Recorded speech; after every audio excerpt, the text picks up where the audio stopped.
अस्सलामु अलैकुम वरहमतुल्लाहि वबरकातुहू। रब्बि इश्रह ली सदरी व यस्सिर ली अमरी वहलुल उक़दतम मिन लिसानी यफ़क़हू क़ौली। तो मैं साजिद इनामदार आप तमाम का इस्तकबाल करता हूँ। तो आज हम जमात हफ्तम साइंस का जो चौथा बाब हरारत हीट, इस सबक का आखिरी पार्ट, तीसरा और आखिरी पार्ट को आज हम पढ़ेंगे। तो पिछले चंद वीडियो से हमने पहले पार्ट में तिब्बी थर्मामीटर और तजुर्बागाही थर्मामीटर के मुतालिक पढ़ा। दूसरे पार्ट में हमने इंतकाल हरारत के दो तरीके, जिसमें ईसाल हरारत और नकल हरारत, ये हमने पढ़ा था। आज हम इसी इंतकाल हरारत का यहाँ पर तीसरा तरीका और दीगर चीज़ों को अब इस वीडियो में हम पढ़ेंगे। तो आगे बढ़ने से पहले अगर आपने अभी तक हमारा चैनल सब्सक्राइब नहीं किया है तो सब्सक्राइब कर लें और बेल आइकॉन को दबाना न भूलें ताकि हर नए वीडियो की नोटिफिकेशन आप तक पहुंच सके। तो चलिए सबक को शुरू करते हैं। तो साहिली इलाकों में दिन के वक्त ज़मीन पानी के मुकाबले में तेज़ी से गर्म होती है और नतीजे के तौर पर ज़मीन के ऊपर की हवा ज़्यादा गर्म होकर के ऊपर को उठती है। तो अब यहाँ पर साहिली इलाके यानी समंदर के किनारों के जो इलाके हैं, तो वहाँ पर क्या होता है, दिन में ज़मीन जो है पानी के मुकाबले में, यानी ज़मीन जल्दी गर्म होती है और पानी देर से गर्म होता है। यानी जो समंदर का पानी के मुकाबले में जो ज़मीन होती है वो तेज़ी से गर्म होती है। तो इसके नतीजे के तौर पर क्या होता है, ज़मीन पर की जो हवा गर्म होकर के ऊपर उठती है, यानी साहिल पर की जो हवा गर्म होकर के ऊपर उठती है। तो गर्म हवा ऊपर उठने से जो जगह खाली हुई, इसकी जगह लेने के लिए समंदर की ठंडी हवा ज़मीन की तरफ आ जाती है। यानी ज़मीन जल्दी गर्म हो गई तो ज़मीन की हवा गर्म होकर के ऊपर उठती है। तो जो जगह खाली हुई, इस जगह को लेने के लिए समंदर के तरफ से ठंडी हवा आकर के इसकी जगह लेती है। और अब इस दौर को पूरा करने के लिए जो ज़मीन की गर्म हवा ऊपर उठी थी वो कहाँ पर चली जाती है, समंदर की तरफ चली जाती है।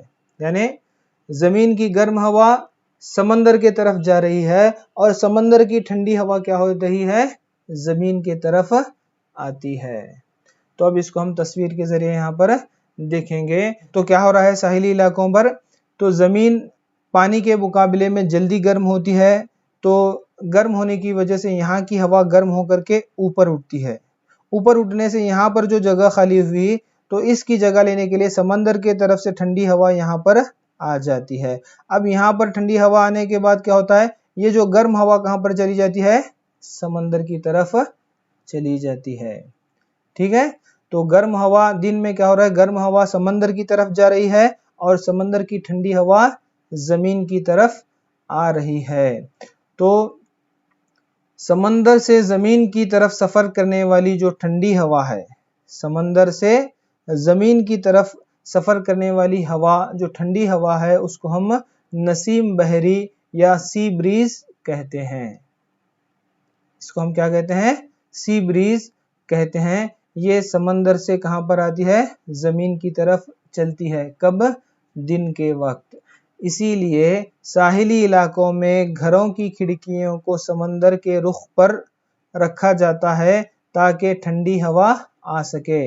इसीलिए जो समंदर के साहिली इलाकों पर जो घर होते हैं उनका रुख किधर होता है, समंदर की तरफ होता है, क्योंकि जो समंदर के तरफ से आने वाली जो नसीम बहरी है, सी ब्रीज, वो घरों में आ सके। तो यहाँ पर जो खिड़कियाँ होती हैं, घर के खिड़कियाँ और दरवाजे समंदर के रुख करके होते हैं, समंदर की तरफ उनका रुख होता है ताकि जो ठंडी हवा, जो नसीम बहरी है, समंदर के तरफ से चलने वाली ठंडी हवा घरों में आ सके। ठीक है। तो चलिए आगे बढ़ते हैं। अब साहिली इलाकों में रात के वक्त सूरत हाल बिल्कुल बरअक्स हो जाती है। दिन में क्या हो रहा था, ज़मीन की गर्म हवा समंदर की तरफ जा रही थी और समंदर की ठंडी हवा ज़मीन की तरफ आ रही थी। उसी को हम नसीम बहरी या सी ब्रीज कहते हैं। तो रात में इसका उल्टा हो रहा है, सूरत हाल यहाँ पर बिल्कुल अपोजिट हो जाती है, बिल्कुल बरक्स हो जाती है। तो यहाँ पर हम तस्वीर के जरिए समझेंगे। तो यहाँ पर दिन में क्या हो गया, जमीन जल्दी गर्म हो गई और पानी देर से गर्म हुआ। तो जो चीज जल्दी गर्म होती है वो जल्दी ठंडी हो जाती है, और जो चीज देर से गर्म होती है वो देर से ठंडी होती है। यानी यहाँ पर रात में क्या होता है, पानी देर से ठंडा होता है, जमीन जल्दी ठंडी होती है। तो अब रात में क्या होता है, समंदर की जो गर्म हवा ऊपर उठती है, समंदर की गर्म हवा ऊपर उठती है, तो यहाँ पर जो जगह खाली हुई, तो ये जमीन की जो ठंडी हवा है वो यहाँ पर चली जाती है।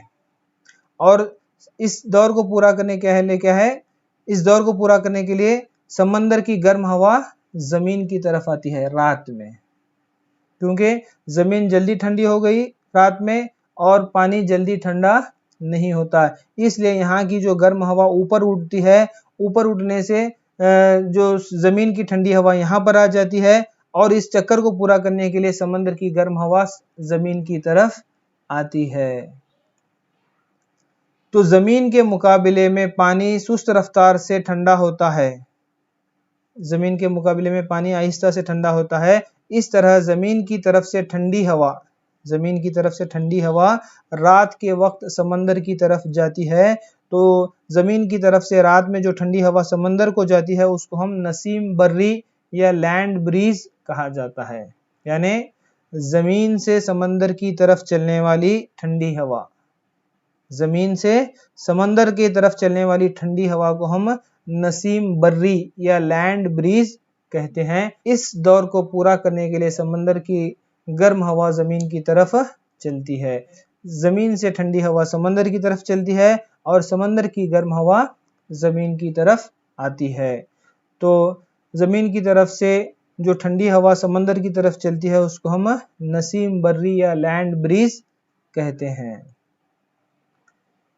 तो अब नेक्स्ट, जब हम दिन के वक्त बाहर निकलते हैं, घर से बाहर निकलते हैं, तो हमें धूप लगती है, यानी हम गर्मी को महसूस करते हैं। बाहर सूरज में अगर हम निकलते हैं तो हम क्या है, गर्मी या हरारत को महसूस करते हैं। अब ये जो गर्मी सूरज से हम तक किस तरह से पहुंची, क्योंकि सूरज हमारे से बहुत दूर है, तो वहां से गर्मी हम तक किस तरह से पहुंची, चलिए इस सवाल का जवाब हम देखेंगे। तो सूरज की गर्मी हम तक ईसाल या नकल हरारत के जरिए नहीं पहुंचती, क्योंकि जमीन और सूरज के दरमियान फिजा के अक्सर हिस्से में हवा जैसा कोई मीडियम नहीं है। तो जो गर्मी हम तक सूरज से जो हमें गर्मी ईसाल हरारत यानी कंडक्शन या कन्वेक्शन के जरिए नहीं पहुंची, क्योंकि हमारे और सूरज के दरमियान में क्या है, हवा जैसा कोई मीडियम नहीं है, अक्सर हिस्से में हवा जैसा कोई मीडियम नहीं है, यानी बीच में खला है। क्योंकि सूरज हमसे बहुत दूर है, चंद हिस्से में हवा है और उसके बाद में जो खला है वहां पर बिल्कुल भी हवा नहीं है, क्योंकि ईसाल और नकल हरारत के लिए वास्ते या मीडियम का होना जरूरी है। तो यहाँ पर अक्सर हिस्से में मीडियम नहीं है। तो फिर किस तरीके से सूरज की गर्मी हम तक पहुंचती है? तो सूरज से हम तक हरारत एक दूसरे अमल के जरिए पहुंचती है, जिसे अशाए हरारत या रेडिएशन कहते हैं।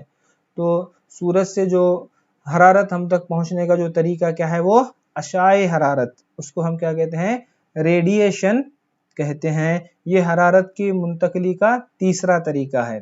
पहले जो दो तरीके हमने पढ़े थे, ईसाल और नकल हरारत, ये हरारत की मुंतकली का जो तीसरा तरीका है वो अशाए हरारत या रेडिएशन है, जिसके जरिए सूरज की जो गर्मी है हम तक पहुंचती है। अशा के जरिए इंतकाल हरारत के लिए किसी मीडियम की जरूरत नहीं होती, मीडियम हो या ना हो अशा मुमकिन है।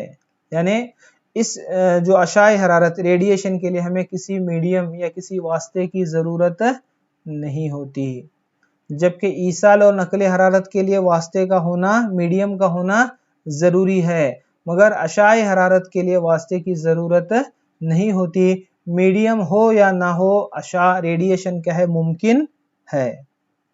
बगैर मीडियम के अशा मुमकिन है। तो चूल्हे पर से निकाला हुआ बर्तन थोड़ी देर बाद ठंडा हो जाता है। यानी एक बर्तन जब चूल्हे पर होता है वो गर्म होता है, तो जब हम जैसे ही उसे चूल्हे से हम बाहर रखते हैं तो वो आहिस्ता आहिस्ता से क्या हो जाता है, ठंडा हो जाता है। तो अब उसकी गर्मी कहाँ पर चली गई, माहौल में चली गई। अब वो किस तरह से हरारत को मुंतकिल कर रहा है माहौल में, तो ठंडा हो जाता है। वो बर्तन क्या है, चूल्हे पर से निकालने के बाद में ठंडा हो जाता है, क्योंकि वो हरारत को अशआ के जरिए यानी रेडिएशन के जरिए अपने माहौल में मुंतकिल करता है।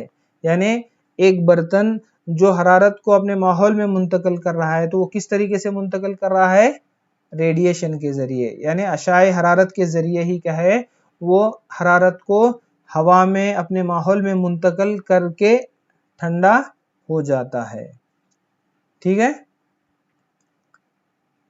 हमारा जिस्म भी माहौल को गर्मी मुंतकिल करता है और अशा के जरिए माहौल से गर्मी को हासिल करता है। ये तो हमने बर्तन की बात की। अगर हम हमारे जिस्म की बात करेंगे तो हमारा जिस्म भी क्या करता है, माहौल को अशा के जरिए, रेडिएशन के जरिए माहौल में गर्मी को मुंतकिल करता है, और इसी रेडिएशन के जरिए हमारा जिस्म गर्मी को हासिल भी करता है। ठीक है। तमाम गर्म जिस्म हरारत का अशआ करते हैं। यानी जितने भी जिस्म हैं, तमाम जो गर्म जिस्म हैं, वो हरारत का अशआ करते हैं, यानी रेडिएशन करते हैं, उनमें हरारत का अशआ होता है। तो अब यहाँ पर जब ये हरारत किसी चीज पर पड़ती है, जब ये हरारत किसी चीज पर पड़ती है तो एक हिस्सा मुनक्स होता है। जब हरारत किसी चीज पर पड़ती है तो एक हिस्सा, उस हरारत का एक हिस्सा क्या होता है, टकरा करके वापस चला जाता है। एक हिस्सा मुनक्स होता है या रिफ्लेक्ट होता है, और उसमें का एक हिस्सा क्या होता है, जज्ब होता है, एब्जॉर्ब होता है। हरारत का एक हिस्सा क्या हो रहा है, मुनक्स हो रहा है यानी रिफ्लेक्ट हो रहा है, और एक हिस्सा क्या हो रहा है, उसमें जज्ब हो रहा है, एब्जॉर्ब हो रहा है। और जो है एक और हिस्से की तरसील हो सकती है, यानी एक हिस्सा उसमें से गुजर के भी चला जा सकता है। ये तीन पॉसिबिलिटीज हैं जब हरारत किसी चीज पर पड़ती है। इस तरह हरारत के जज्ब होने की वजह से किसी चीज का दर्जे हरारत बढ़ जाता है।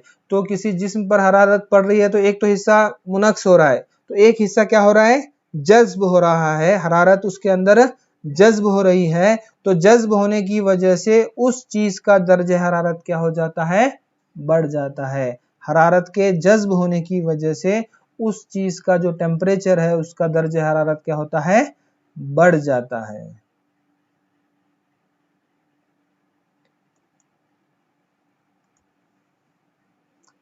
अब नेक्स्ट जो है, मौसम सरमा और मौसम गर्मा में पहने जाने वाले कपड़े, यानी ठंडी के मौसम में और गर्मी के मौसम में पहने जाने वाले कपड़े।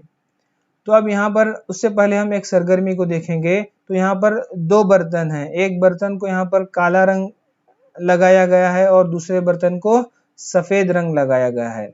अब दोनों बर्तन में पानी भर करके आधे घंटे तक उनको धूप में रखना है।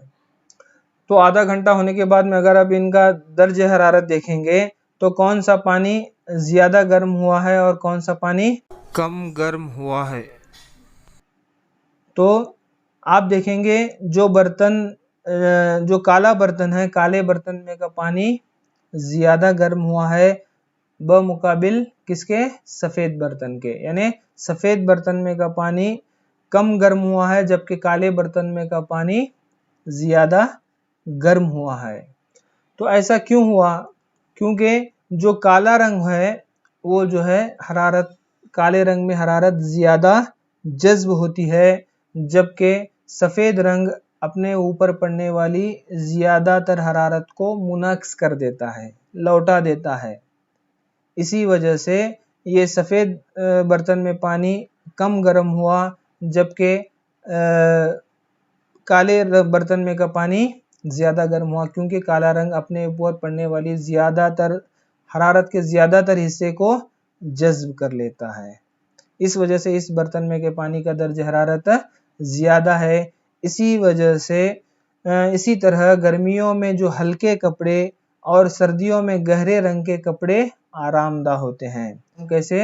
हल्के कपड़े, हल्के रंग के कपड़े, लाइट शेड्स जिसे हम कहते हैं, हल्के रंग के कपड़े हमें आरामदाह होते हैं, जबकि सर्दियों में हम गहरे रंग के कपड़े हमें आराम पहुंचाते हैं, क्योंकि गहरे रंग वाली सतहें ज़्यादा गर्मी को जज्ब करती हैं। ये जो जैसा काला रंग ज़्यादा गर्मी को जज्ब किया, इसी तरह से गहरे रंग की सतहें ज़्यादा गर्मी को जज्ब करती हैं, इसलिए सर्दियों के मौसम में गहरे रंग के कपड़े आरामदाह होते हैं।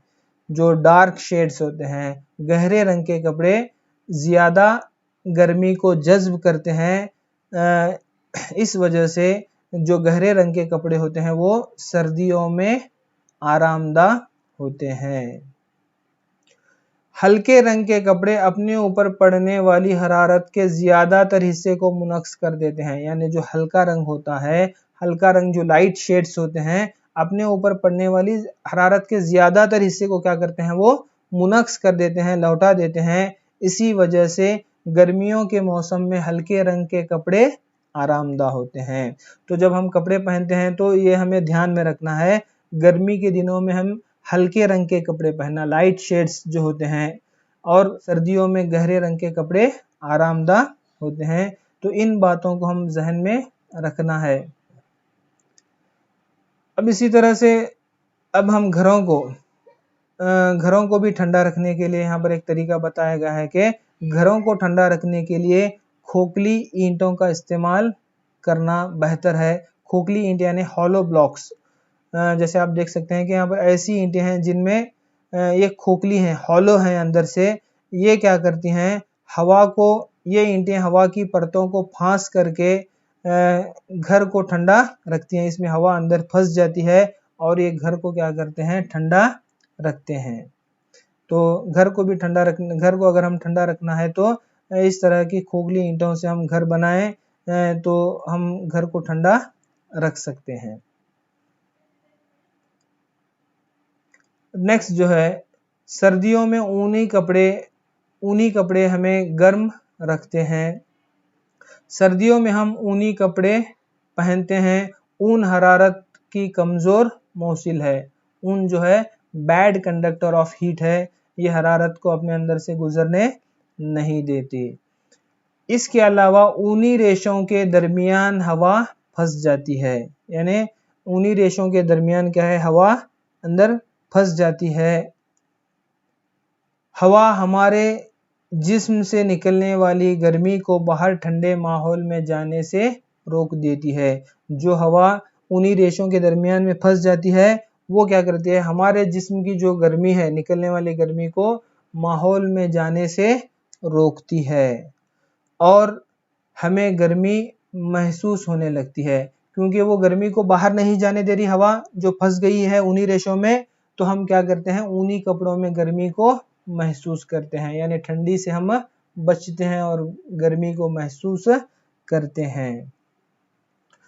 तो अब नेक्स्ट लास्ट एक जो चीज़ है, क्या आप जानते हैं, डिड यू नो, तो सेल्सियस स्केल स्वीडन के एक माहिर फल्कियात ने 1742 ईस्वी में ईजाद किया था, जिसका नाम एंड्रस सेल्सियस था। तो सेल्सियस पैमाना जो ईजाद करने वाला, उसका नाम क्या था, एंड्रस सेल्सियस। उसी के नाम पर क्या है, इसे सेल्सियस पैमाने का नाम दिया गया है। तो बड़ी हैरत की बात है कि इसने उबलते हुए पानी का दर्ज हरारत 0 डिग्री पर मुतय्यन किया और जमे हुए पानी का 100 डिग्री सेल्सियस पर किया। हालांकि तरतीब बहुत जल्द पलट गई थी। यानी जब इब्तिदा में उन्हें जो बताया कि पानी का जो बॉइलिंग पॉइंट है वो 0 डिग्री पर बताया वो, और जो फ्रीजिंग पॉइंट है, पानी का जो बर्फ बनने का, जमने का जो दर्ज हरारत बताया था वो कितना था, 100 डिग्री। मगर जो तरतीब क्या है बाद में पलट गई, अपोजिट हो गई, क्योंकि पानी का जो बॉइलिंग पॉइंट है वो 100 डिग्री है और जो फ्रीजिंग पॉइंट है वो 0 डिग्री सेल्सियस है। तो ये इसके बारे में चंद ये जानकारी थी। तो इस तरह से हमारा जो ये सबक था यहीं पर क्या है इख्तिताम होता है। अगर आपको ये सबक हमारा पसंद आए तो उसे लाइक कीजिए और ज़्यादा से ज़्यादा शेयर कीजिए ताकि दूसरे भी इससे फ़ायदा हासिल कर सकें। और हमारे जो चैनल है हमारे इस चैनल को सब्सक्राइब कीजिए और बेल आइकॉन को दबाना न भूलिए। बहुत बहुत शुक्रिया। अस्सलामु अलैकुम व रहमतुल्लाहि व बरकातुहू।